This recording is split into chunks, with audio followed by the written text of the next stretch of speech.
Dear learners, welcome to the video lecture on enzymes. I am Dr. Parvesh from Biochemistry Discipline, School of Sciences. Today we are going to discuss what are enzymes, what are their general characteristics and other features. So let's begin from what are the enzymes. Enzymes are the biological catalysts that speed up the rate of reaction. Most enzymes have three-dimensional protein structure. I think all of you should know that enzymes are proteins. And so being proteins, they have their three-dimensional structure, tertiary and quaternary structure. Ribozymes are exceptions. They are the RNAs that act as enzymes. RNA stands for ribonucleic acid. Let's look at some of the reaction catalyzed by enzymes. We begin with the common example of carbonic anhydrase. If you can take a look at the slide, you will see carbonic acid H2CO3 is formed by water and carbon dioxide. Another example is urease. Urease degrades urea and leads to the formation of ammonia. If you can see on the right hand side of the reaction, it's 2NH3 plus release of carbon dioxide. Right? And in the third reaction, which is shown in the slide, you can see very important transaminase, that is PLP pyridoxal phosphate aminotransferase. What it does, it transfers the NH3 from amino acid to alpha ketoglutarate, and also alpha ketoglutarate transfer its keto acid to amino acid. So it leads to the formation of L-glutamate from alpha ketoglutarate and alpha keto acid from L-amino acid. So these are some of the few examples of enzymes which are being shown in this slide. There are several other biochemical reactions which are being catalyzed by the enzymes. But let's discuss what are the general characteristics of the enzymes. What do they do? The rate of reaction of an enzyme catalyzed reaction is about 10 raised to the power 6 to 10 raised to the power 12 times more than the uncatalyzed one. Uncatalyzed means the reaction without the presence of enzyme, without the help of the enzyme. So you can see there's a remarkable difference between an enzyme catalyzed reaction and an uncatalyzed reaction. The rate of enzyme catalyzed reaction is about 10 raised to the power 6 to 10 raised to the power 12 times, hugely more than the uncatalyzed one. What is the reason behind it? Enzyme catalyzed reaction is specific towards the substrate as well as their products. So the specificity of the enzyme reaction is what it makes us unique. Each enzyme catalyzed reaction is unique in a sense that it is specific toward its substrate as well as their products. Moreover, the control mechanism of enzyme is also remarkable. Catalytic activity of enzymes can be controlled by covalently modifying the enzyme, allosteric regulation, and many other mechanisms such as feedback regulation. What are the key characteristic property of enzyme that make it highly efficient? One, high catalytic efficiency. It's highly efficient catalytically. And another one is substrate specificity. Similarly, like catalyst, catalyzing a reaction, enzymes do not alter chemical equilibrium. See, this is very important, that enzymes do not alter chemical equilibrium. The chemical equilibrium is maintained in the presence or absence of enzyme in a reaction. But what happens when an enzyme is present? Enzyme increases the speed of reaction, or in other words, they increase the rate of reaction either in forward or in backward direction. Enzymes enhance the rate of reaction, which otherwise would take much longer time. For example, I have shown you in the previous slide the example of carbonic anhydrase. This enzyme, carbonic anhydrase, catalyzes the conversion of CO2 and H2O into carbonic acid. In the catalyzed reaction, meaning thereby when carbonic anhydrase is present, the catalyzed reaction is 10 raised to the power 7 times faster than the uncatalyzed one. Each enzyme molecule can hydrate about 10 raised to the power 6 molecules of carbon dioxide per second. So what does it reflect? It reflects the catalytic efficiency of enzyme, meaning thereby the enzyme is so efficient that it can hydrate 10 raised to the power 6 molecules of carbon dioxide. The enzyme specificity is not simply for particular reaction, but also in their discrimination between similar parts of molecule, regio specificity or optical isomers, meaning thereby stereo specificity. These enzymes may catalyze only the reaction of very narrow range of substrate, which may consist of small number of closely associated classes of compounds or a single class of compound. They may act on one specific substrate or on a group of structurally related compound. For example, carbonic anhydrase and urease, which I have shown you in the previous slide, the reaction catalyzed by these enzymes. These enzymes are substrate specific, meaning thereby they will catalyze only when the substrate is present. While dehydrogenases and transaminases, they work on structurally related compounds, meaning thereby that these enzymes can catalyze a huge class of compound which are structurally related. Another characteristic property of enzyme is its specificity. As you know, enzymes are proteins. 4 types of enzyme specificity have been recognized. What are these? First, absolute specificity, meaning thereby catalyzing only one substrate. Second, group specificity, meaning thereby catalyzing structurally related group of compounds. Third, optical specificity. It means catalyzing only one of the 2 optical isomers. There are 2 types of isomers, D form or L form. So the enzyme is optically specific when it catalyzes only D or L form of the optical isomer. Fourth is the geometrical specificity, which means catalyzing only a cis or trans bond. Active site of enzyme. It is the most important site in an enzyme. Active site where the substrate binds, that is called the active site of enzyme, where substrate binds to the enzyme. What's unique about this active site? Let's look at it. Active site of an enzyme is very small as compared to the entire enzyme structure. Now, this active site has 3-dimensional cleft or surface, right?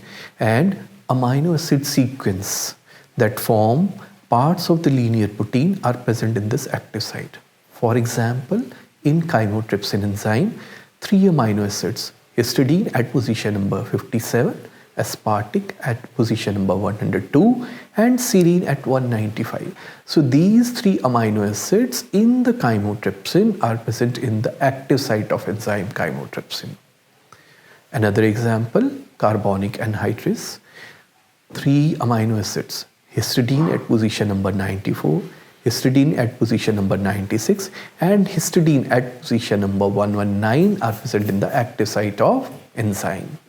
So you can see the presence of particular amino acids in the active site of enzymes makes it unique so that substrate can bind at this active site, so that the substrate can bind to the active site of the enzyme. Binding of substrate with the amino acid functional group in the active site is by relatively weak molecular interactions. Generally, water is largely excluded from these active sites in the enzyme molecule. The active site contains charged or hydroxy amino acids such as aspartic acid, glutamic acid, lysine, serine.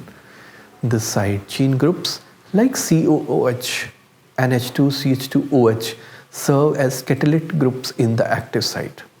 Beside the crevice creates a microenvironment in which certain polar residues acquire special properties which are essential for the catalysis. So you can see the unique chemical structure, the presence of particular amino acids in the active site of enzyme makes it unique.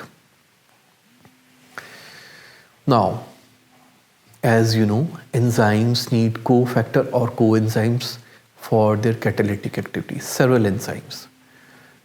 In the pictorial representation in this slide, on the left hand side you will see apoenzyme, and then there's cofactor, and both of them bind. Cofactor binds at a particular site in the apoenzyme, and then this leads to the formation of haloenzyme, which is shown on the right hand side.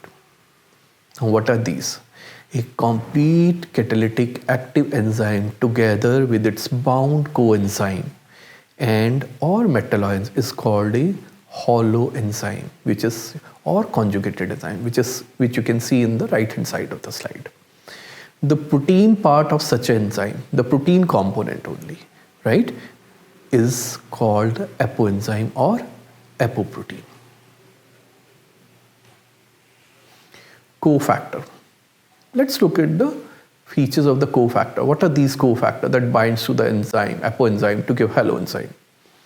These cofactors bind in a temporarily dissociable manner. See, temporary dissociable manner to the enzyme or to the substrate. They can be divided into two groups, metalloids and small organic molecules. Many enzymes require either one or more inorganic ions such as ferric, Fe2 positive, magnesium, Mg2, manganese, Mn2, or zinc for their activity. Enzymes that require these metalloids for their catalytic activity are called metal activated enzymes. Metalloids such as magnesium, manganese, zinc bind to the enzyme active site as well as with the substrate simultaneously, thereby bringing about the enzyme reaction. Coenzyme. Coenzyme are nothing but the cofactors that are small organic molecules. These coenzymes are often derived from vitamins and can either tightly or loosely bound to the enzyme. See, they can be either tightly or loosely bound to the enzyme. What is another key characteristics? That they are the small organic molecules. If the coenzyme, see the distinguishment now from cofactor to the coenzyme, from coenzyme to the prosthetic group. This is the distinguishment which is coming on. If the coenzyme is bound tightly to the enzyme, it is termed as prosthetic group. Same coenzyme is used by a variety of enzymes for catalysis. However, enzymes that use the same coenzymes are usually mechanistically similar.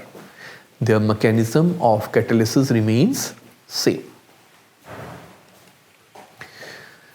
See, in this slide, you can see enzymes, coenzymes, and the group that is involved in the transfer.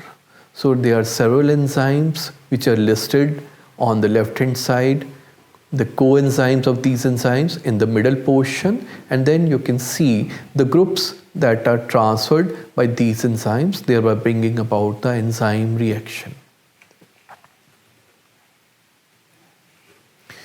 Prosthetic group, a coenzyme or metalloid that is very tightly or even covalently bound to the enzyme. See how the association with the enzyme or prosthetic group, it is evenly covalently bound to the enzyme protein. That's why it is called prosthetic group. When a molecule is covalently bound to the enzyme, what will happen? Binding of prosthetic group with the enzyme is permanent, meaning thereby if you remove them, enzyme will lose its activity. Dissociation of the prosthetic group results in the irreversible loss of catalytic activity of the enzyme, meaning thereby you will lose the catalytic of enzyme forever. Some of the examples of these prosthetic group include redoxyl phosphate, flavin mononucleotide denoted as FMN, flavin dinucleotide denoted as FAD, thymine pyrophosphate, biotin, and the metalloids such as cobalt, copper, magnesium, manganese, selenium, and zinc. Metalloids are the most common prosthetic group. Almost 1/3 of the enzymes contain tightly bound metal ions, and they are known as metalloenzymes. They have metal ions as the integral part and are different from the enzymes that need metal ions as cofactor. They are known as metal activated enzymes. Fischer in 1894, Emil Fischer, postulated the reason behind the enzyme reaction. He postulated a lock and key hypothesis. He proposed this, way back in 1894, he proposed the lock and key hypothesis. As the name indicates, lock and key. What does it mean? Lock and key. All of you are aware, lock is opened by the key, right? So, Emil Fischer proposed that enzymes are structurally complementary to their substrate. Meaning thereby, substrates are structurally complementary. That's why they bind to the enzymes, because they complement each other, so that they can fit together like a lock and key. And this model is also known as template model. According to this model, enzyme substrate interaction is like a key fitting into its lock. So when being complementary, right, substrate will bind to the enzyme like a key fits into the lock.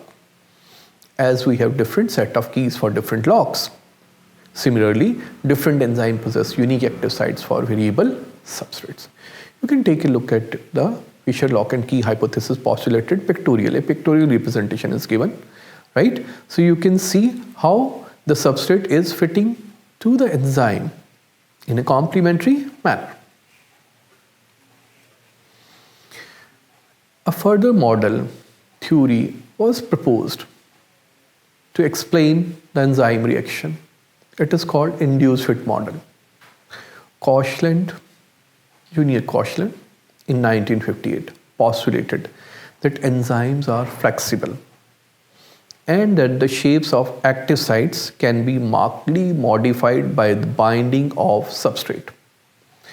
If you see the difference in this with the previous model of Fischer, in the Fischer lock and key model, active sites are rigid structures. But here he is saying, Koshland, that enzymes are flexible and that the shapes of active sites can be markedly modified by binding of substrate. So here lies the difference between the two models. Koshland observed that the active site of some enzymes is U-shaped, that is complementary to that of the transition state. Transition state is the state which every reacting molecules have to overcome, right, has to possess the transition state so as to products can be formed. So he observed that the active sites of some enzyme is U-shaped, that is complementary to that of the transition state only after the substrate is bound. Very important, only after the substrate is bound, meaning thereby when the substrate bounds to the enzyme, then the enzyme is U-shaped, that is complementary to the transition state. Or in other words, proximity of the substrate induces a conformational change in the enzyme molecule.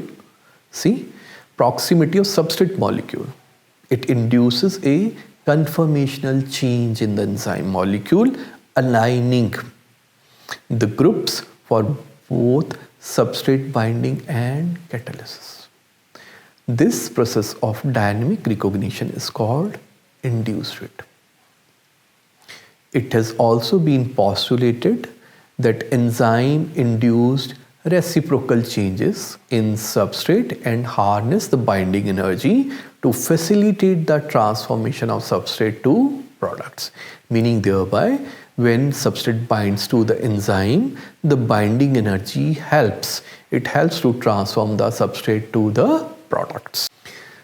See the pictorial representation of the induced fit model. Substrate binds to the enzyme, right, and leading to the formation of changing in the structure and formation of ES complex. leading to the formation of product. Now, coming to the thermodynamics of chemical reaction or biochemical reaction, right? The first law of energy, what does this state? Very simple. Energy can neither be created nor destroyed, right? But can be converted to the other forms of energy. And second law of thermodynamics is the law of increased entropy. Entropy, which is denoted by S, is a measure of randomness or chaos within a closed system. This law states that the total energy of the system and surroundings always increases for a spontaneous process. If the reaction has to happen spontaneously, then according to this law, the total entropy of the system and surroundings always increases. So, for all chemical or biochemical reactions that are going on, there are two driving forces, enthalpy and entropy. Enthalpy is defined as the heat content of a system. It is noted by H. In biological system, temperature is assumed to be constant. It is noted by T. In the year 1878, J.W. Gibbs gives a relation as a function of T and S, which is popularly referred to as free energy or Gibbs free energy, denoted by delta G is equal to delta H minus T delta S, right? This S, delta S is change in the entropy and T is the temperature. What are the factors that affects the chemical reaction? For chemical reaction to occur for the formation of products, right? Molecules must collide with one another. However, not all colliding molecules react. What is the condition? Condition is that they should possess sufficient amount of energy. Not all the colliding molecules of similar type will have equivalent amount of energy. Some may have less, right? So, reaction will take place only when the molecules collide in specific orientation and sufficient energy. Two very unique conditions. That one, they should be in specific orientation, another, they should have sufficient energy. Let's focus on the energy. The molecules must possess energy to overcome energy barrier. See, there's a barrier before the formation of products. And molecules, in order to form products, must have to overcome this energy barrier. And this is known as activation energy. The activation energy is an energy barrier between the substrate and the product. For conversion of substrate to products, energy barrier is the energy required to align reacting molecules as well as formation of transient unstable intermediates before the formation of products. Please take a look at the slide. You can see energy of reactants, meaning thereby substrate, which is denoted as S. And look at the energy of products, P. Obviously, energy of products is lower than the energy of reactants. Look in the X coordinate and Y, right? You will see how the reaction is progressing, right? The progress of reaction ultimately leads to loss of energy, that is change in free energy, denoted by delta G, right? And free energy of reactant is more than free energy of the products. Change, the difference in their energies is denoted by delta G. But reactions gets converted to products automatically. As stated in the previous slide, they have to overcome an energy barrier, right? If you can see in the black curve and in the red curve, you will see activation energy in an uncatalyzed reaction and activation energy with the enzyme. What does happen with the enzyme in the presence of enzyme? Obviously, the activation energy is lower in case when enzyme is present. Then when in the reaction, when enzyme is not present. The activation energy is much higher. So what does this indicate? This indicates that enzyme helps to lower the activation energy so that more and more molecules can form product. Transition state theory. The binding energy is the major supply of free energy used by enzymes to lower the activation energies of reaction. It adds to the specificity as well as to the catalytic power of the enzyme. In other words, binding energy acts as a driving force for the enzyme catalysis. There are several other factors that play a significant role related to the free energy, physical and thermodynamic factors. These include entropy, solvation, etc. The weak bonds between substrate and enzyme in the transition state during reaction will reduce the hydrogen bonds between the substrate and the water, meaning thereby dissolution. The binding energy holds the molecule in precise alignment so that they can undergo the reaction, and thereby reducing the entropy. The reduction in the motion of reactants along with weak interactions between the enzyme and the substrate molecules will increase the rate of reaction in an enzyme catalyzed reaction. Take a look at the reaction, right? Take a look at the slide and you will see the transition state. Ground state is denoted by S and product's ground state is denoted by P, right? And you will see that first the transition state is formed by the substrate molecule in order to form the products. Reaction rate. The rate of a reaction is proportional to the product of the activities of the reactant. Each activity being raised to the power of the number of that reactant taking part as given in the following equation.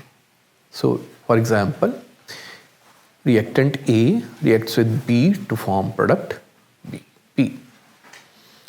Now, A and B are two moieties reacting together to form the product for practical purposes. Activity is usually replaced with concentration. So, the reaction rate is represented by, if you can see, rate of reaction is given is equal to K. A is the first moiety and then B another moiety. What is this K? This K is the proportionality constant or known as rate constant. So, the reaction rate at time t is the velocity. It's the measure. What does it indicate? The amount of substrate transform per unit time or product form per unit time. You can measure it either by disappearance of the substrate or by formation of the product. In either ways, you can measure the rate of a reaction. You have to measure the amount of substrate transformed, meaning by disappearance of the substrate per unit time, or product formed per unit time, formation of the product per unit time. Normally, V is expressed in terms of micromoles per minute, right? Next, order of a reaction. Order of a reaction corresponds to the molecularity of the reaction. See the difference between the rate of reaction and order of a reaction. Order of a reaction corresponds to the molecularity of the reaction. What does it mean? The number of molecules which must collide simultaneously during the reaction so that the product can be formed.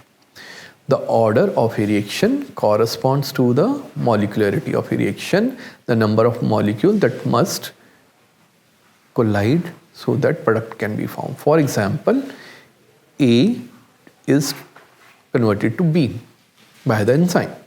It is a unimolecular reaction or first order reaction, meaning thereby only one substrate. 2A, if you can see, 2A to P, meaning it's bimolecular or second order reaction, right? Meaning thereby two reactant molecules must collide together simultaneously to form the product. Similarly, like A plus B also give rise to P. Now there are two different reactants, meaning thereby A and P reaction moieties must collide together to form P. It is the biomolecular or second order reaction. I would like to thank our learners for listening patiently to the enzymes. We'll come with some more information on the enzymes and its related features in another video lectures. Thank you once again for listening.